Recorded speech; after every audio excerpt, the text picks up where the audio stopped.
Hello and good morning to the students of class 12th। बेटा हम unit number 5 को complete कर चुके हैं जो कि था ऑर्गेनाइजिंग। अभी हम यूनिट नंबर 6 को स्टार्ट करने वाले हैं जो कि आपकी एक न्यू यूनिट होने वाली है स्टाफिंग। आई डोंट नो कि ये यूनिट हम कंप्लीट कर पाएंगे टाइम पर या नहीं, because we are short with the time जो कि हमें अलॉटेड है, that is 30th May.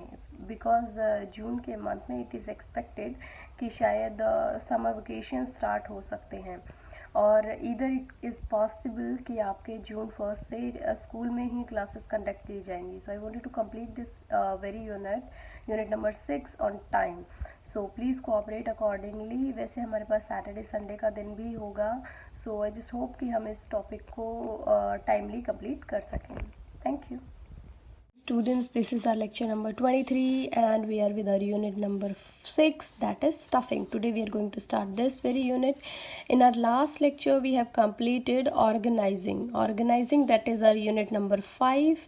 In this unit we have completed इन सब बड़े बड़े टॉपिक्स को हमने ऑर्गेनाइजिंग के टॉपिक में कवर किया था। आज बात कर लेते हैं नए टॉपिक के बारे में, दैट इज़ स्टफिंग।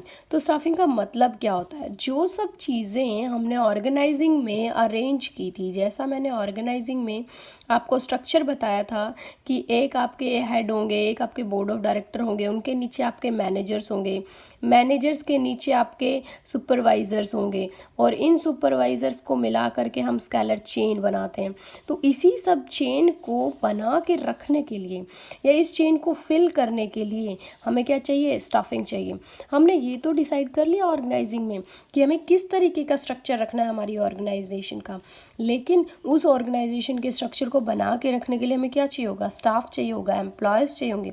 और वो एम्प्लॉयज़ आएंगे कहाँ से? इसी स्टाफिंग के फंक्शन को परफॉर्म करने के बाद ही आएगा। यानी कि स्टाफिंग का डेफिनेशन देखो, staffing has been described as the managerial function of filling and keeping filled the positions in the organisation structure.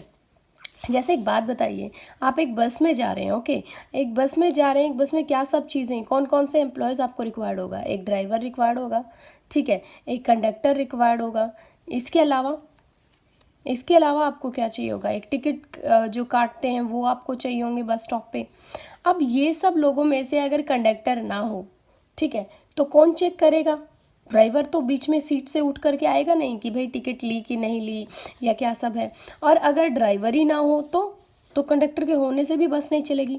Same यही चीज़ होती है आपकी स्टाफिंग में। यानी स्टाफिंग क्या करता है ऑर्गेनाइजेशन में, चाहे वो मैनेजिंग डायरेक्टर हो, चाहे मैनेजर्स हो, चाहे आपके सुपरवाइजर्स हो, इन सभी एसेंशियल पर्सन्स को अपॉइंट करता है।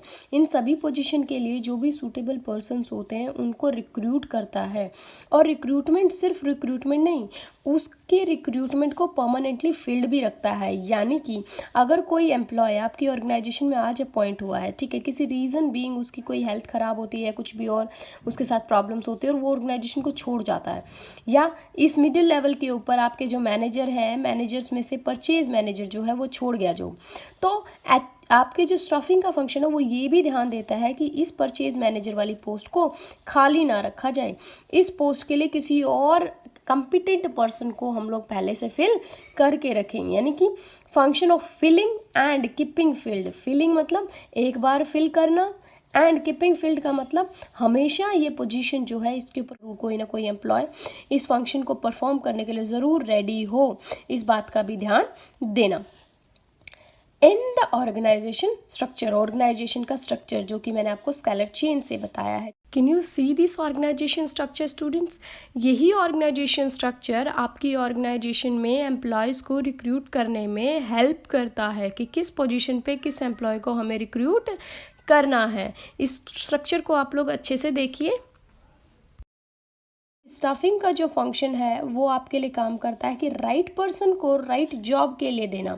यानी कि अगर कोई 12th पास है तो 12th पास को किस जॉब के लिए दे सकते हो? आप गेट कीपर की नौकरी दे सकते हो, भाई सिक्योरिटी गार्ड की नौकरी दे सकते हो। और अगर कोई MBA है तो उसको किसकी जॉब दे सकते हो? आप उसे मैनेजर की पोजीशन दे सकते हो। क्लियर? और ऐसा नहीं करेंगे, इसका मतलब ये भी है, वाइस वर्सा, इसका मतलब ये भी है कि अगर कोई MBA पास्ड पर्सन है तो उसको गेट कीपर की नौकरी नहीं दे देंगे, उसको चपरासी पियोन नहीं बनाएंगे। बाकी आपको स्टाफिंग का मीनिंग, इंपॉर्टेंसेस और नीड से भी पता लग जाएगा, जो कि हमारे आज के टॉपिक्स होने वाले हैं। सबसे पहले बात कर लेते हैं इम्पोर्टेंसेस के बारे में। तो helps in discovering and obtaining competent personal for various job, यानी कि स्टाफिंग का काम होता है कि अलग अलग जॉब डेजिग्नेशन पे पर्सन्स को ऑब्टेन करना यानी रिक्रूट करना, और जो कि कॉम्पिटेंट हों उस जॉब को परफॉर्म करने के लिए। अगर मुझे इंजीनियरिंग टास्क के लिए किसी को रखना है तो मैं इंजीनियर ही ढूंढूंगी, और उसमें भी कौन सा, अगर मशीनिकल इंजीनियरिंग चाहिए तो मैकेनिकल इंजीनियरिंग ही ढूंढूंगी। अगर मुझे मेरे आईटी फील्ड के लिए कोई चाहिए तो मैं आईटी स्पेशलिस्ट ढूंढूंगी, यानी कि इंजीनियर्ड आईटी ढूंढूंगी या एमटेक आईटी ढूंढूंगी। अगर मुझे मेरी मैनेजर पोस्ट के लिए चाहिए कोई तो मैं एमबीए ढूंढूंगी। क्लियर है स्टूडेंट? अगला पॉइंट कहता है makes for higher performance by growth of the enterprise through the succession planning of managers, यानी कि स्टाफिंग क्या करता है, आपकी ऑर्गेनाइजेशन की परफॉर्मेंस और ग्रोथ को बढ़ाएगा। लेकिन ये परफॉर्मेंस और ग्रोथ तभी बढ़ेंगे जब आपके मैनेजर ने इस चीज़ को ठीक तरीके से प्लान किया हो और आपके एम्प्लॉयज़ इस चीज़ को काम करने के लिए रेडी हों। एक बात बताइए, अच्छी सेल्स टीम कैसे बनती है? सेल्स टीम मुझे एक अच्छी बनानी है तो उसके लिए मुझे क्या चाहिए, मेरे सेल्समैन अच्छे हों, मेरे सेल्समैन मेरे लिए हर पॉसिबल काम करें। अगर मेरे सेल्समैन अच्छे से काम करेंगे, अपना बेस्ट एफर्ट देंगे, तो मेरी सेल्स टीम का रिटर्न क्या होगा, अच्छा होगा। तो इसी बात को समझिए, अगर मुझे चाहिए कि मेरी ऑर्गेनाइजेशन की परफॉर्मेंस और ग्रोथ अच्छी हो तो मुझे ये भी ध्यान देना होगा कि मेरे एम्प्लॉयज़ बहुत ही अच्छे से और कॉम्पिटेंट इनफ हों, जो कि ऑर्गेनाइजेशन के लिए हर पॉसिबल टास्क को इम्पॉसिबल से भी पॉसिबल कर दें। helps to ensure optimum utilization of human resource। optimum utilization, yes, जिसको मैंने आपको वेरी फर्स्ट लेसन में भी समझाया था, स्टूडेंट एफिशिएंसी एंड इफेक्टिवनेस, याद आया कुछ?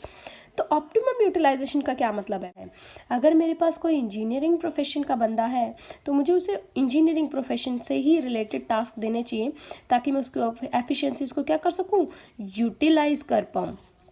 Bye avoiding overmanning, it prevents underutilization of personals and high labor cost। High labour cost कैसे आएगी, अगर मैंने इनकम्पिटेंट पर्सन को, इनएफिशिएंट पर्सन को अगर मैंने रिक्रूट कर लिया तो मेरी कोस्ट तो आएगी ही, लेकिन काम कुछ नहीं होगा। काम कम करेंगे, कीमत पूरी लेंगे, तो क्या हो गया, मेरी कॉस्ट बढ़ गई। At the same time it avoids disruption of work by indicating in advance the shortage of personal, यानी कि सेम टाइम पे हम डिसरप्शन ऑफ वर्क जो है, यानी जैसा मैंने आपको बताया कि अगर कोई एक एम्प्लॉय, जैसे मैंने कहा कि मेरा परचेज मैनेजर जो है वो जॉब छोड़ रहा है किसी रीज़न भी, तो मुझे क्या करना होगा, उस परचेज मैनेजर को मुझे पहले ही 1 मंथ पहले ही नोटिस देना होगा, और उस 1 महीने के अंदर अंदर मैं एक नया न्यू परचेज मैनेजर जो है उस डेजिग्नेशन के लिए अपॉइंट कर लूँगी, ताकि मुझे मेरे काम में कोई भी शॉर्टेज जो है वो ना मिले, मेरे पर्सनल्स मुझे हर जॉब डेजिग्नेशन के लिए परफेक्ट मिले। ये सब चीज़ें कभी पॉसिबल है, जब आपके स्टाफिंग के फंक्शन आप अच्छे से करोगे। Next point is ensures the continuous survival and growth of the enterprise through the succession planning of manager. अब ये सक्सेशन प्लानिंग क्या होती है, देखिए हमने प्लानिंग पढ़ा, प्लानिंग का मतलब होता है प्लान्स मेड करना। सक्सेशन प्लानिंग का मतलब क्या है, जो जस्ट नेक्स्ट जो नेक्स्ट अप जो भी आपका स्टेप होगा उसके बारे में आप पहले से रेडी होंगे। जैसा मैंने ये केस बताया कि अगर आपका परचेज मैनेजर आपकी जॉब को छोड़ने वाला है तो वो आपको 1 मंथ पहले नोटिस देगा, और उसी 1 मंथ नोटिस के अंदर अंदर ही आपके कंपनी के जो HR होंगे वो एक नया परचेज मैनेजर को रिक्रूट कर लेंगे, ताकि एग्जिस्टिंग परचेज मैनेजर क्या कर सकें, वो लोग रिप्लेस कर सकें। क्लियर है? और यही चीज़ हमारी ऑर्गेनाइजेशन को सर्वाइवल और ग्रोथ में भी हेल्प करेगा। Improves job satisfaction and moral of employees through objective assessment and fair rewarding of their contribution. अगर जिसने अच्छा काम किया है, फेयर रिवॉर्डिंग का क्या मतलब होता है, रिवॉर्ड्स देने हैं, रिजल्ट अच्छा दिया है आपने, आपको क्या मिलेगा, बोनस मिलेगा। यानी कि अच्छा एम्प्लॉय कोई मेरे पास आया, सपोज करो मेरे पास एक नया एम्प्लॉय आया है ए, जो कि इस परचेज मैनेजर वाली पोस्ट के लिए बिल्कुल ठीक था। ओके, उसने मुझे एक दिन आकर के कहा कि सर मैं जो है ये जॉब छोड़ना चाहता हूँ। अब मेरी पॉइंट क्या आता है, मेरा पॉइंट आता है कि भाई छोड़ना क्यों चाहते हो। पता लगा कि वो सैलरी की वजह से छोड़ना चाहता है। काम वो बहुत अच्छा कर रहा है, लेकिन हमने उसको कुछ टाइम से सैलरी हाइक नहीं दिया है, तो ये हमारी गलती है ना। हम इस गलती को ठीक करेंगे, बजाय कि ए के प्लेस पे नए किसी को रिक्रूट करने के हम ए की सैलरी में 10,000 तक का हाइक जो उसे एक्सपेक्टेड है वो उसे दे देंगे, और भी हम चेक करेंगे कि हम उसे 10,000 तक का हाइक दे रहे हैं तो क्या वो उसके एफिशिएंट है भी या नहीं। लास्ट टॉपिक में हमने कवर किया इम्पॉर्टेंसेस ऑफ स्टाफिंग। अब एक बार बात कर लेते हैं कि स्टाफिंग की नीड्स क्या क्या है, क्यों ज़रूरी है ऑर्गेनाइजेशन के लिए। In an organisation there is a need for people to perform work. Organisation में काम करने के लिए लोगों की ज़रूरत है। प्लानिंग में आपने डिसाइड कर लिया कि क्या काम करना है, ऑर्गेनाइजिंग में आपने डिसाइड कर लिया कि कैसे कैसे काम करना है, लेकिन काम करेगा कौन? मशीनरीज थोड़ी काम करेगी, और मशीनरीज हो भी गई तो भी मशीनरीज अपने आप काम नहीं करती हैं। मशीनरीज को काम करवाने के लिए कौन चाहिए? एम्प्लॉयज़ चाहिए, और वही एम्प्लॉयज़ हम किस प्रोसेस के थ्रू रिक्रूट करते हैं? स्टाफिंग के फंक्शन के थ्रू रिक्रूट करते हैं। The staffing function of management fulfils the requirement of and finds the right person for the right job, जैसा कि मैंने आपको पहले भी बताया है। Basically, staffing fills the position as shown in the organization structure. Staffing में हम इन्हीं सब positions के ऊपर काम करते हैं, इन्हीं सब positions को fill करने की कोशिश करते हैं students. See this structure? HRM जिसको हम बोलते हैं, यानी कि human resource manager. Okay, human resource manager आपके लोगों को सेलेक्ट करता है, यानी कि जिस भी डेजिग्नेशन में, जो मैंने आपको ऑर्गेनाइजेशन स्ट्रक्चर बताया है स्टूडेंट, उस ऑर्गेनाइजेशन में स्ट्रक्चर में किस पोजीशन के ऊपर किस इंडिविजुअल को सेलेक्ट करना है, कॉम्पिटेंट पर्सन्स का सिलेक्शन वो HRM के अंडर ही होता है। Fourth point is staffing function is needed these days due to rapid change in technology, increasing size of organization and complicated behavior of the human beings. Human beings का behavior तो बहुत ही ज़्यादा complicated हो रहा है। जैसा हम देख रहे हैं every now and then कोई employee एक organization में join करता है और वो next एक साल के बाद ही after 1 year उस organization को छोड़ के किसी और organization में चला जाता है। तो ये सब चीज़ें क्या हैं? ये जो कॉम्प्लेक्स बिहेवियर है ना, आपके कॉम्प्लिकेटेड बिहेवियर आपके एम्प्लॉयज़ का, इसकी वजह से ऑर्गेनाइजेशन में जब हम लोगों को रिक्रूट करते हैं तो हमें उनकी क्या जानना ज़रूरी है, उनका एटीट्यूड, उनका एप्टीट्यूड, उनका कमिटमेंट ऑर्गेनाइजेशन के लिए, उनकी लॉयल्टी, ये सब चीज़ें जो हैं ऑर्गेनाइजेशन के लिए बहुत ही ज़्यादा ज़रूरी है। और इन सब चीज़ों पर काम कौन करता है? सेम जो मैंने आपको बताया HRM यानी कि ह्यूमन रिसोर्स मैनेजर, वो इस चीज़ को वेरीफाई करता है कि जिस भी एम्प्लॉय को वो रिक्रूट कर रहे हैं ऑर्गेनाइजेशन के लिए, वो ऑर्गेनाइजेशन के लिए कमिटेड रहेंगे, लॉयल रहेंगे, और इन सब क्वालिटीज़ के साथ ही वो उसे ऑर्गेनाइजेशन में रिक्रूट करेंगे। नॉट ओनली दिस, ऑर्गेनाइजेशन में जब किसी एम्प्लॉय को आप कंसीडर करोगे, जब किसी एम्प्लॉय को आप रिक्रूट करोगे, तो उसके लिए ये भी ज़रूरी है कि जो आपका स्पेशलाइज एरिया है, यानी जिस भी एरिया के लिए आप उसे रिक्रूट कर रहे हो, जिस भी पोजीशन के लिए आप उसे रिक्रूट कर रहे हो, उस पोजीशन की practical as well as theoretical knowledge उस पर्सन के पास में होनी चाहिए। क्योंकि अगर उस पर्सन के पास वो प्रैक्टिकल और थ्योरी नॉलेज नहीं है तो वो पर्सन हमारे लिए नॉट वर्थ इनफ होगा। ओके, नेक्स्ट मैं बता रही हूँ कि स्टाफिंग का जो फंक्शन है वो ऑर्गेनाइजेशन में बहुत ही ज़्यादा ज़रूरी है। क्यों परफॉर्म करना ज़रूरी है? क्योंकि right kind of a person is not available all the time.